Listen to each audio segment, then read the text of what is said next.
अपनी ही मां की बड़ी ही बेरहमी से हत्या करने के बाद उसके शव को 2 दिन तक घर में रखा। उसके बाद जैसे ही शव सड़ने लगा, पड़ोसियों ने इस बात की जानकारी पुलिस को दी। नमस्कार दोस्तों, स्वागत है आपका हमारे YouTube चैनल में। खबर निकलकर सामने आ रही है कुरुक्षेत्र से। कुरुक्षेत्र के शाहबाद में एक दिल दहला देने वाला मामला निकलकर सामने आता है, जिसको सुनकर लोगों के होश उड़ जाते हैं। दरअसल बता दें कि एक व्यक्ति जिसका नाम मोहित बताया जा रहा है, मोहित ने बीटेक की पढ़ाई करने के बाद वह एज ए कॉन्ट्रैक्ट नौकरी BSNL में कर रहा था। इंजीनियरिंग के तौर पर वह उस पद पर तैनात था। काफ़ी समय से उसका अपने घर पर झगड़ा चल रहा था। झगड़े के चलते उसने अपनी ही मां की गला घोंट कर हत्या कर दी।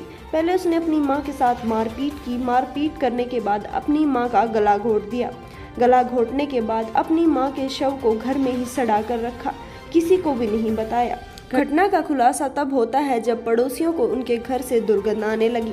2 दिन से कृष्णा देवी, जिनकी उम्र लगभग 55 साल बताई जा रही है, जो अपने बेटे के साथ ऊपर वाले फ्लोर के ऊपर रहती थी, नीचे वाले फ्लोर पर उसका छोटा बेटा और उसकी पत्नी रहा करते थे।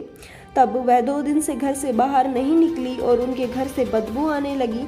तब जाकर पड़ोसियों को उनके ऊपर शक होता है और वह हरियाणा पुलिस को इसके बारे में सूचना देते हैं। मौके वारदात के ऊपर हरियाणा पुलिस आती है और ऊपर वाले माले की जैसे ही छानबीन शुरू करती है तो उनको कृष्णा देवी की लाश सामने पड़ी दिखती है, जो बिल्कुल सड़ चुकी थी गर्मी की वजह से। जिसके बाद लाश को अपने कब्जे में लिया जाता है और बेटे को गिरफ्तार किया जाता है।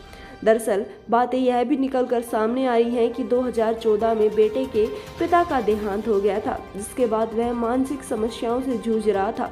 वह मानसिक तौर पर परेशान रहता था। उसकी अपने छोटे भाई के साथ भी रोजाना लड़ाई हुआ करती थी। प्रॉपर्टी को लेकर माँ बेटे में भी काफ़ी झड़प हुआ करती थी। कहा जा रहा है कि बेटे और माँ में भी बिल्कुल नहीं बनती थी। बेटा मानसिक तौर पर थोड़ा कमज़ोर हो गया था। माँ उसके साथ रोज़ लड़ा करती थी। माँ का कहना था कि वह इन सब चीज़ों को छोड़कर अपने काम पर ध्यान दे। वहीं बेटा इसके चलते पूरी तरीके से भुतला चुका था और उसने आखिरकार इतना खौफनाक कदम उठाया। जब घर में कोई नहीं था, शाम को भाई के साथ लड़ाई हुई और ऊपर ले जाकर अपनी माँ के साथ पहले मारपीट की, उसके बाद गला दबाकर उसकी हत्या कर दी और अपने घर में ही उसकी लाश को कैद कर लिया। फिलहाल महिला का अंतिम संस्कार हो चुका है और बेटे को गिरफ्तार कर लिया गया है। प्रशासन का कहना है कि फिलहाल आरोपी के खिलाफ सबूत जुटाए जा रहे हैं। जल्दी सारे सबूत जुटा लिए जाएंगे और आरोपी को कड़ी से कड़ी सजा दिलाई जाएगी, ताकि ऐसे भयानक वारदात कोई दोबारा से करने की ना सोचे। इस वीडियो के लिए इतना ही। तब तक हम मिलते हैं नई जानकारी के साथ। आप हमारे साथ जुड़े रहिए।